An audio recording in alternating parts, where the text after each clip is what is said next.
And then I told him, you can't touch me there. I'm a unicorn. The horn is sensitive. Okay, maybe we can get back on track here. So about rating. All right, yeah, rating. Yeah, everyone's been yelling at me about standing on A. Like, bro, A is the first letter of the alphabet. It's the best. It's on top. So I stand on A because I'm the best, and I'm on top. And then the tanks kill me with tank busters. I hate to be the one to break this to you, but Nem, you suck at rating.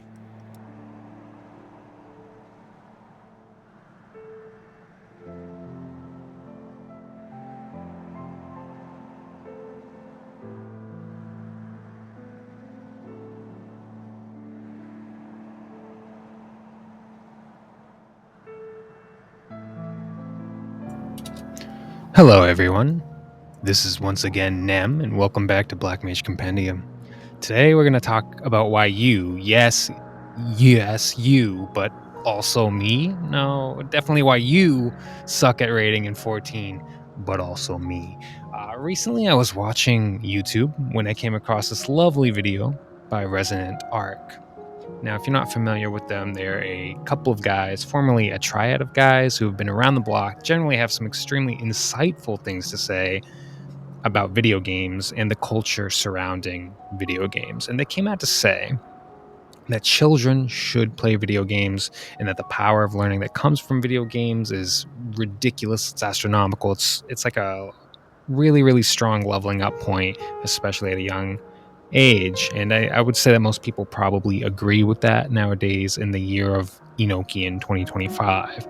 And the more I listen to their video, the more I realize that the benefits of being a child raised on video games has provided myself and others with a skill set that makes a lot of things in life pretty easy to manage, opposed to my video game-less or non-video game counterparts, coworkers, friends, whatever. It's like I like them level up, compared to them. When it comes to things like storytelling or reading comprehension, hand-eye coordination, multitasking, and a slew of other things, even just not getting lost in general, right? Like a bunch of things that, while video games aren't the only way to get good at those things, they put you in a mindset that makes it easier and more memorable to learn and more consumable from a younger age than perhaps you would have learned it otherwise. It's a really great video, super long podcast. But I want to talk about how this relates to sucking at rating in 14, which is a brutal way to put it, but hear me out. All right, so here's the hard facts as put in the most famous video by Rasputin on what video games are like for non-video game players. Is to hers. And while I definitely don't have enough definitive information to make any sort of legitimate conclusion about how inexperienced players approach games, I do want to say this. In a similar way to how it is harder to learn a language as an adult, it's harder to get into video games after a lifetime of not playing them. And he's not wrong, right? It's much harder to get into as an adult, and it's no secret that people who play 14 are typically older. Though not old enough. Where are my 65 plus homies at? Where are they? They're not here. Go get them. Find them. Bring them in. Help them read the Blackmage Compendium. So first, let's cover what it means to suck at rating, right? Because I'm sure we've all been there or are still there, right? What does it actually mean to suck at rating? I guess I got some examples here. You learn slowly. You get lost. You don't figure out mechanics and what to do easily, completely dependent upon add-ons or guides in order to perform. You react to things too slowly. You cannot do one thing and then think about something else at the same time, like maintaining, fixing, or re-engineering your rotation and observing a mechanic or identifying the solution to a mechanic and then moving to that correct spot at the same time. Basically, you can't multitask. You give up easily. You do not intrinsically know how to make it easier on yourself by manipulating what elements you can. Things like, where do I point my camera? How do I do my keybinds? What about my HUD? Having a bad attitude, not getting along with other people on the team, or not really taking any self-responsibility. No preparation, no teamwork, right? And also you struggle to find success without someone spoon-feeding the information to you. Can anyone relate to this list? I know I've definitely been on it a time or two or three, or look, this isn't how I suck, okay? It's how you suck. Stop looking at me like that. God. All right. I'm here to offer you this, right? You suck at 14 rating because you don't play enough different types of video games.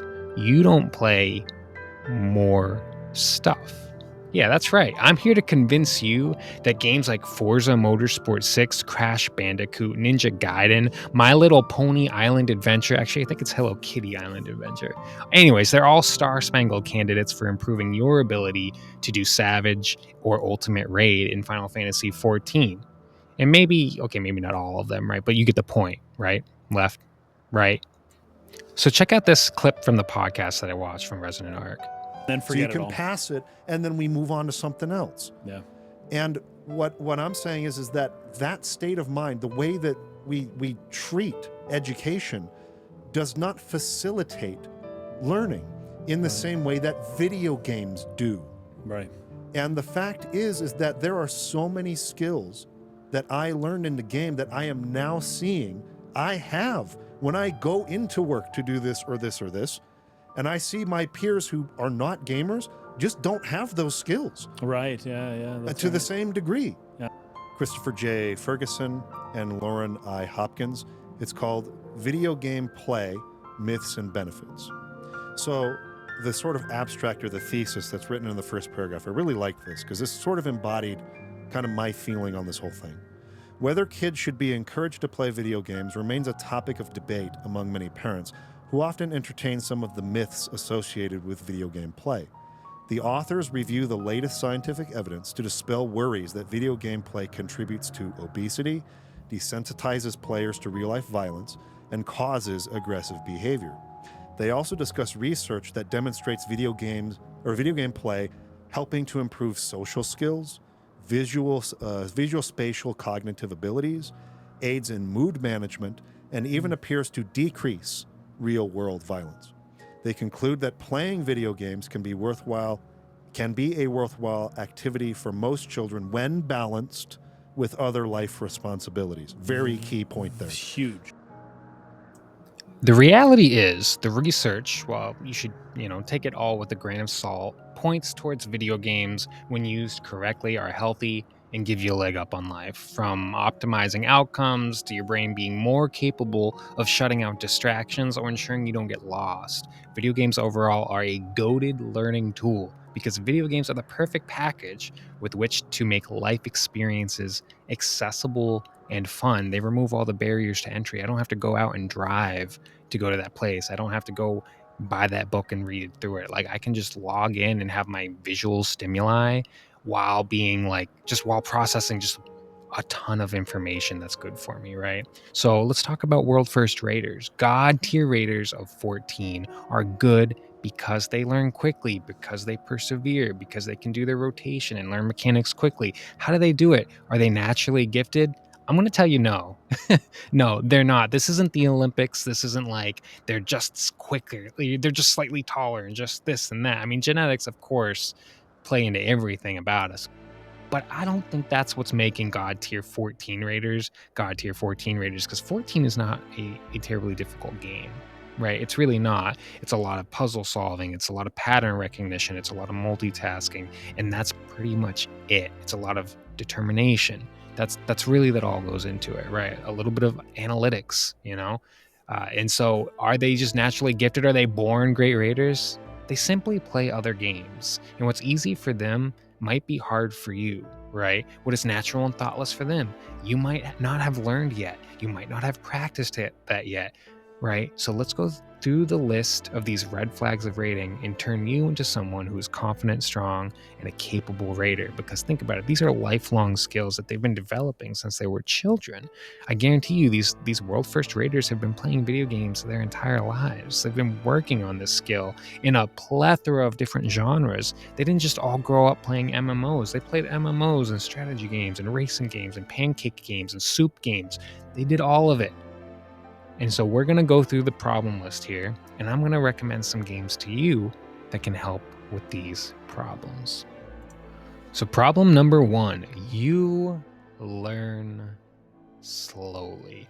This one can be a bit tricky, so we'll tackle it first. The reality is that in analyzing 14 content, it comes down to having to learn mechanics, execute a rotation while doing the mechanic dance, and that's it. That's the whole game. Congratulations. If you can do those two things, you're going to be great. Really. But if you're slow to learn, you'll be slow to recognize safe spots in the dance, slow to understand what it was you did wrong, or slow to recognize how you died, or why the group wiped. Oops, it was me all along. Oh God, I had no idea. Come on, we've been there, right? To fix the problem of being a slow learner, you actually have to tackle a few sub-level tasks like pattern recognition or puzzle solving skills. All in all, 14 rating it's a puzzle. The dance is a puzzle. The mechanics are all just a puzzle that reveals itself to you by its patterns. You have to train your brain to recognize these patterns and figure out these puzzles by having experience doing exactly that in other games. You can sit here and grind 14 all day for years, and there are people who do, and they don't really improve at rating. It's a large number of players that are in that boat. Why is all this time investment not leading to outcomes? Well, if you do the same thing over and over and expect different results, you know what they say. You become a Blackmage. But really, there's a great musician meme about how like you practice the instrument until it's not even fun anymore, and that perfect practice makes perfection. Bad practice makes for bad outcomes, right? So you should invest time in playing video games that have puzzles and solve the puzzles without help. This is key. Without a guide, seriously, stop skipping the learning process and start challenging yourself to figure this crap out. Go play some Zelda, Breath of the Wild, Ocarina of Time. These games have great puzzles, and don't look up a guide. Just figure it out.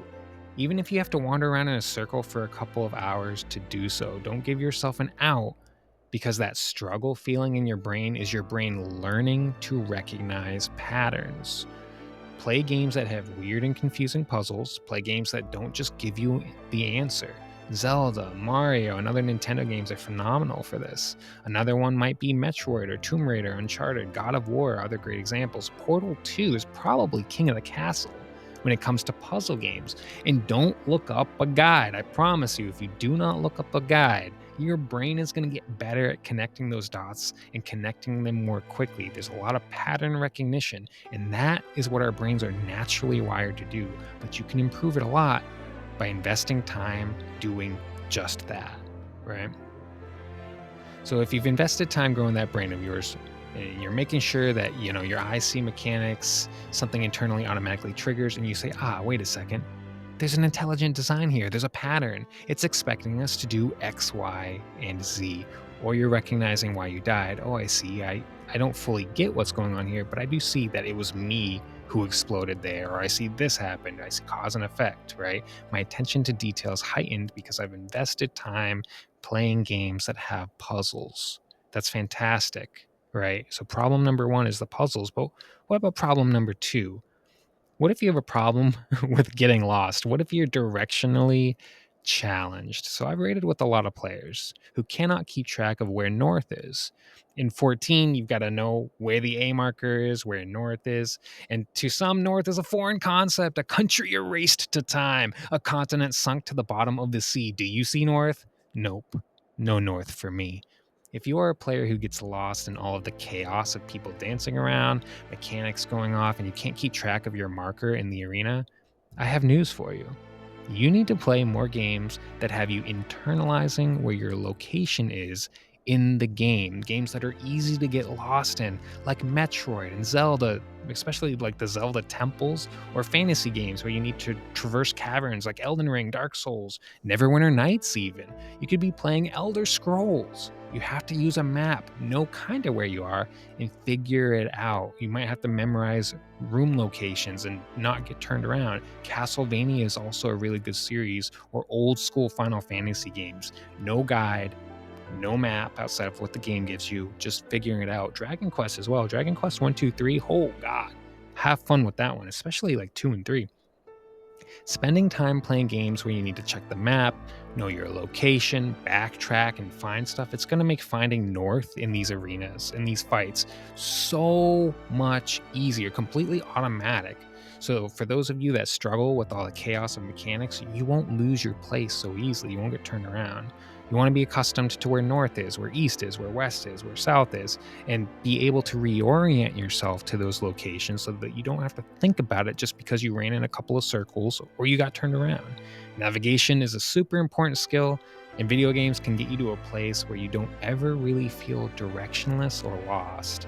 You might not know which streets to take to get from A to B, but you'll know what direction to move in. And it's the same, right? It's the same for your games. You will lose track of the A marker, but you'll know which direction A is in, even if you're not facing it. It's like having eyes in the back of your head. So that's my recommendation on that one. But what about problem number 3? What if you're stunting your brain's growth? What if you are completely helpless and dependent upon assistance? This one's spicy. There's going to be some spicy takes on this one, so bear with me just a little bit. Let me give you a brief history lesson. Back in the EverQuest days, you know what EverQuest is, right? One of the original MMOs, for at least what we know as MMO for today. So back in those days, I was a young kid. I got to play Evercrack, as we called it lovingly, because my dad and his friend / my pseudo uncle played it together. Back in those days, there weren't add-ons or programs to help you play. Hell, there wasn't even sufficient systems in the game for you to play. We were hand-drawing maps, writing in notebooks which NPCs had which quests and what levels and where to buy spells. It was by hand for years, as I recall. It was honestly a pain in the ass, but we didn't have anything better, right? And the benefit was that you could walk up to any player and ask, hey man, where do I buy the level 76 ranger spell to turn into a fucking tomato? And everyone would answer, oh, the tomato spell, that's in the Dark Elf City, bro. But they're hostile to everyone, so you're gonna have to farm X mob for it. They absolutely knew obscure information, and they retained it so that you could always just ask someone where to get the tomato spell, right? At least at a point, we had to figure it out first, right? But when it came to raiding, we had big guilds. I'm sure you've seen the nightmare of OnlyFans going on, where big content creators recently wiped their raid to hardcore WoW because people can't follow basic instructions, people don't study, they don't prepare. So kind of imagine that environment, but no one had add-ons to teach them how to play. You had to learn. Or people hated you and would not bring you to raids unless you were like, I don't know, like a specific high demand class that people were desperate for, like Enchanter or whatever the hell it was called. My point isn't that, well, back in the day it was harder, you should just get good. That's not what I'm saying, because I know how people see that and they say, why should I have a bad time when I don't have to have a bad time? Install the add-on, it tells me the mechanics, just do that, right? And it's not about having a bad time so much as it is becoming a good player, right? So if you spend, think about it this way, if you spend your entire 14 raiding career using CactBot, let's say, CactBot makes raiding easier, it's telling you what to do, it tells you where to stand, it tells you, and you're literally looking at CactBot for your answers. The more you listen to CactBot, the lazier your brain gets. Instead of being able to identify mechanics quickly and automatically without thinking, you've trained your brain to be lazy and incapable of figuring it out. You're literally unable to do it because that's how you trained yourself. Over reliance and over dependence upon add-ons like CactBot often lead to you being a pretty miserable person to raid with. There are exceptions, don't get me wrong, and there are good use cases for people who really need CactBot to raid. No judgment from me.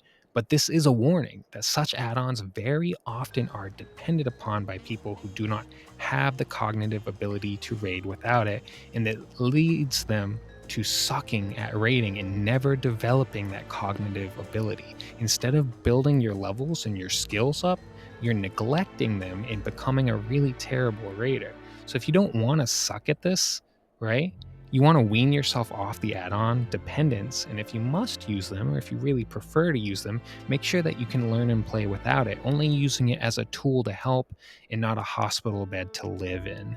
Use them responsibly, right? That's what you're going to be missing, because if you aren't training yourself from day one on recognizing these mechanics, learning the safe spot, I promise you're that player on the raid team that everyone is quietly, they're not saying it to you, but they're quietly being a bit miserable because you're the player that is so dependent on this information from an add-on, and those add-ons often don't get updated, and you gotta wait, or when they do get updated, it's like you can tell that person doesn't really know where they're going until the last possible second they slide in. So over dependence on them is what I'm warning against, not total use. If you want to use them, you want to use them. But don't be overly dependent unless you absolutely have to be, right? And now a message from today's sponsor. Have you ever been hungry? Have you ever wanted to eat food? No? Well, you will after this. Introducing from Cantech, the latest culinary marvel, soup. That's right, ladies and gentle raiders. Inside this titanium aluminum marvel lies the panacea to your every woe. With just 3 clicks of your Cinderella heels, you too can be filled to the brim. Winky face. Simply open the can any way possible and pour the liquid gold into an adequate ferry for delivery straight to your yum yum town. Just listen to these reviewers from Soup Tasters. Yeah, soup is really good. Soup's great. So get your soup today. Thanks to Soup for sponsoring this video. No one actually sponsored us. We just really like soup. So problem number 4. You react too slowly. I freaking love this one, baby. Let's go. So for the record, here's some more history about me. I grew up traveling to video game tournaments from a young age, like 7, 8, 9, something. Already harvesting that gas. He's got enough for the Reaper to pump out once that tech lab is done. On the other hand, though, the Yellow Terran has a lot more income. He's got 3 more harvesters. His rack is coming down just a little bit later, and he's already mining the gas. The question is he going to be able to hold off against the initial Reaper attack when it comes?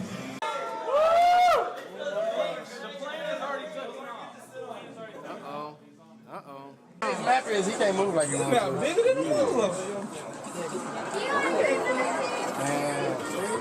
Number 2.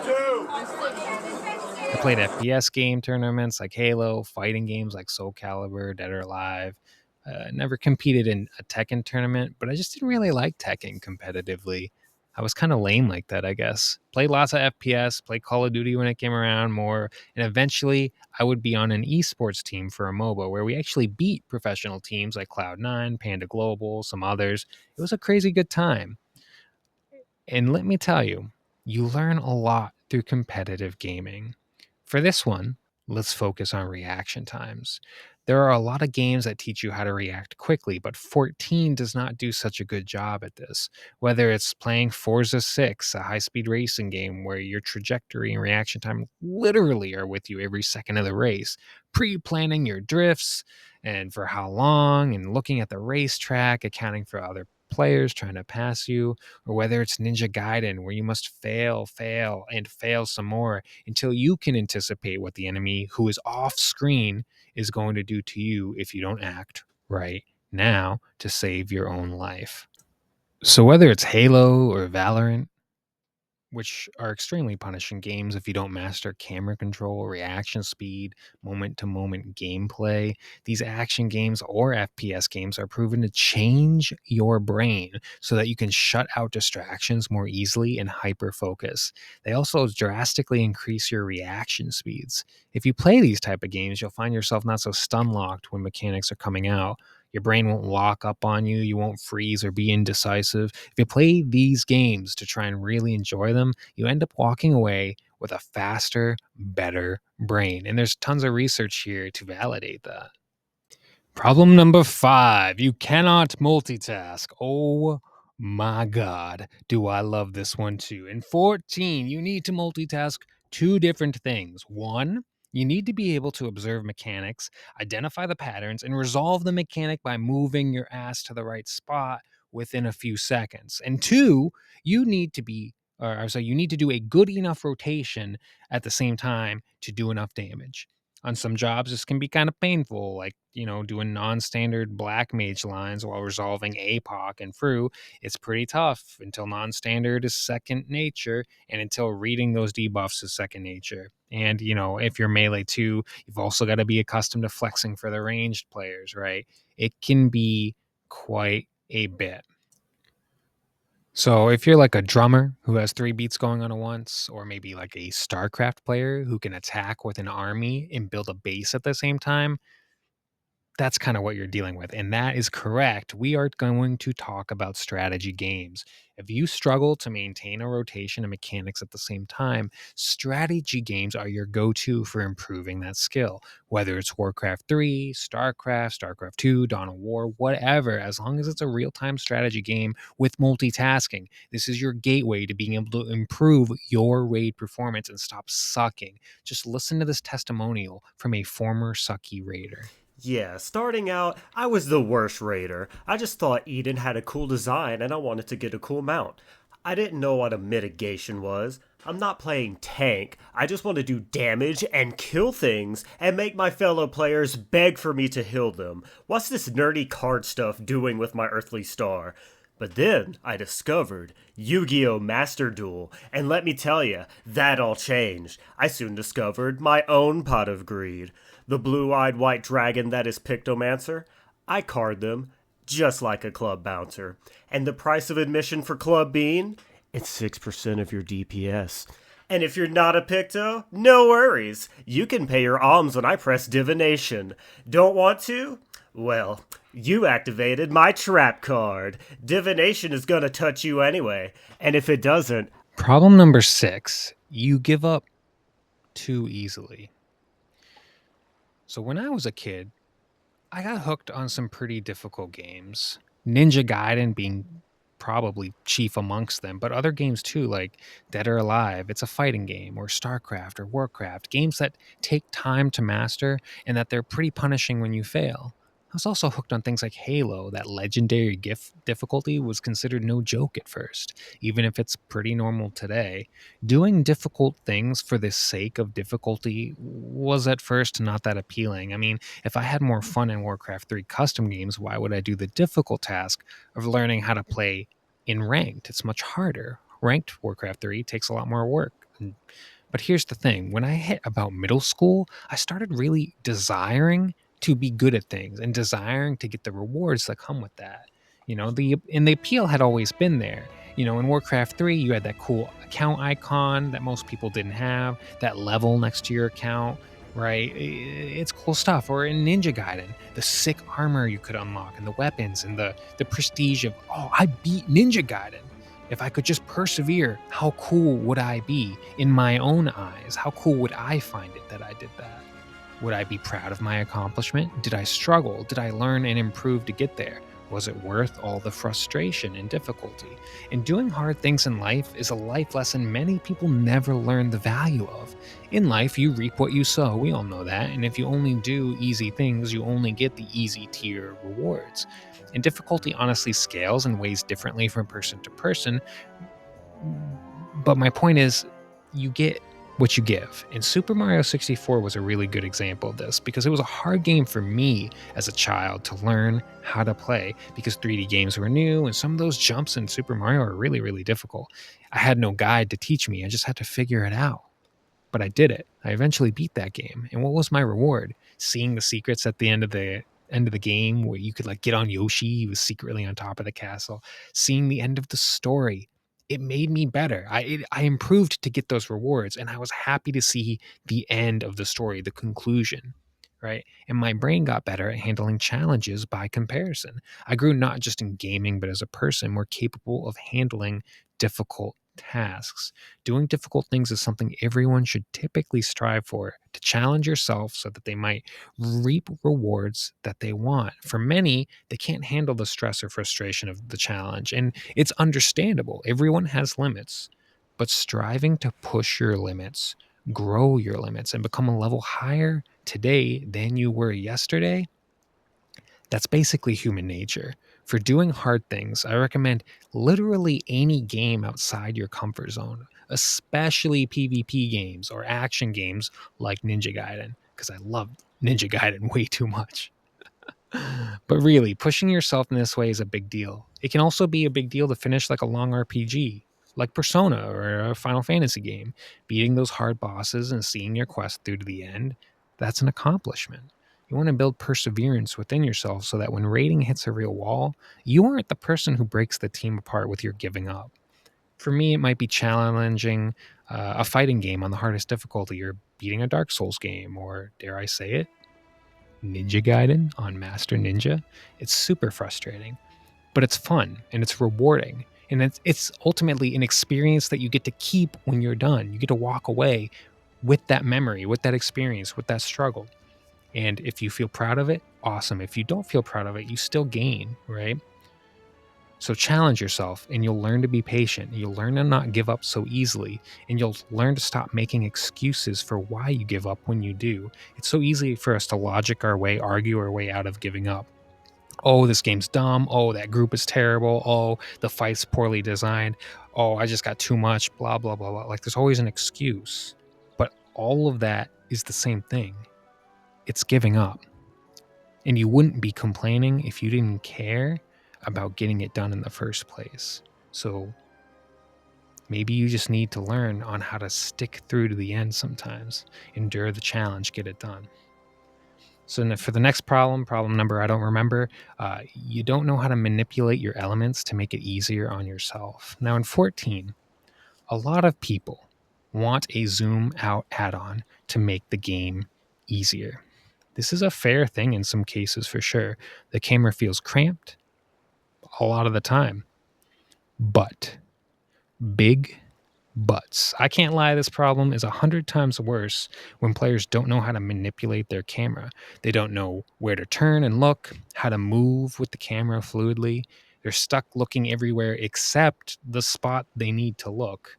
A good skill to have in raiding is camera management, UI, user interface management, making your hotkeys not cause your friends to vomit uncontrollably when they see them. And this is manipulating the tools that are at your disposal to make life easier for yourself. A little bit of it is tied to other problems as well. So I recommend playing games with janky or bad cameras, games like Quest 64, games like Ninja Gaiden. I'm going to say that so many times. I can't say it enough, and I'm sorry. Games like Ocarina of Time, Zelda, right? Games that give you a camera to control. You could also play like Bayonetta. You could play Devil May Cry. Get used to working with cameras and having to look at boss attacks from certain angles. Play some Dark Souls. Play some Elden Ring. Get used to working with cameras and pointing them at the spot you know you need to look to prepare for the next mechanic. Maximize your heads-up display as well. Like watch videos on good key bindings. Practice. Take into account like how big are my hands? How small are my hands? Learn keybinds a little bit. But mostly, you want to play games with simple HUDs and janky cameras. It'll make you a lot better at seeing the little things you can do to make it so there's not all this crap in front of your face blocking your view, and also making it so that your hands have the easiest time possible hitting the buttons they need to push, so that you don't have to think, you can just do. And then finally, we come to the big one. The enchilada, the chalupa Joe. We come to ego, attitude, and teamwork. 14 is a game where your ability to mesh with your team is a big part of your success. And when you think about this from like a business perspective, right, we hate working with people who are asshats. Problem is, everyone can be an asshat from time to time. They put that ass right on their head and they wear it like a hat. But there are people who do not get along, do not mesh well, and never take accountability. And they can't apologize when they realize they've messed up. Right? We all know those types of people, and some of us are those types of people. Here's a story. In competitive 1v1 games, we call these players BM, or bad-mannered. So StarCraft is a perfect example of this. When there's a human race you can play as in StarCraft, it's a strategy game, and their buildings can fly. They can't build things, they can't like produce units when they're flying, but they can fly around. So if you want to lift and shift your base from spot A to spot B, you can do that.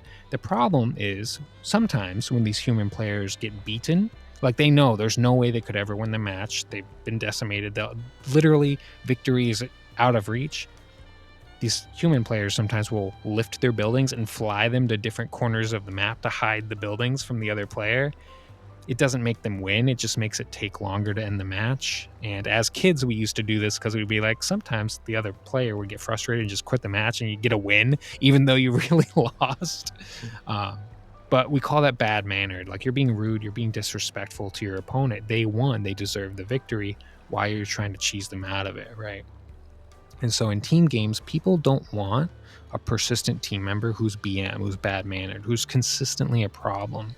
I would normally say like online competitive games like League or something could help you with this, but the reality of it is the internet has trained us to view teammates as all replaceable. So really, I think 1v1 games, 1 versus 1, are probably the best example to learn how to deal with toxic people and to learn what to avoid to prevent yourself from being toxic when it comes to frustrating game experiences. Or maybe like a game where you sign up with a designated team that always plays together, just like a static would, right? So like if you had like a competitive COD team, competitive Halo, a MOBA team, some group that you always play with, so that when you get frustrated at each other, you can't just like, shout at each other and then bail, right? Because it is about maintaining that relationship, that working relationship. So what I say here is check your ego, check your attitude, and learn to work well with people. And that goes for me just as well as anyone else. Remember, this is me sucking, this is you sucking, we all suck, right? We got to learn to work well with people. We need to be polite and mission focused on the goal of the group, not so much every little bump in the road, right?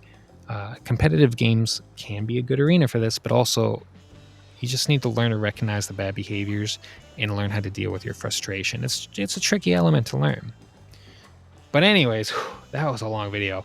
Hopefully you can see that video games provide great skill sets, guys. Like, not just 14, but the more you play these other video games, the better you'll get at 14. Seriously, you can play 14 all day, every day, and still be garbage at the end of the day, because you don't have the fundamental building blocks that 14 is asking of you, and 14 doesn't do the best job teaching you those things. 14 teaches you how to play 14, but there's just some stuff. 14 doesn't teach you how not to get lost. 14 doesn't teach you how to multitask, right? It just kind of throws you in. It says good luck.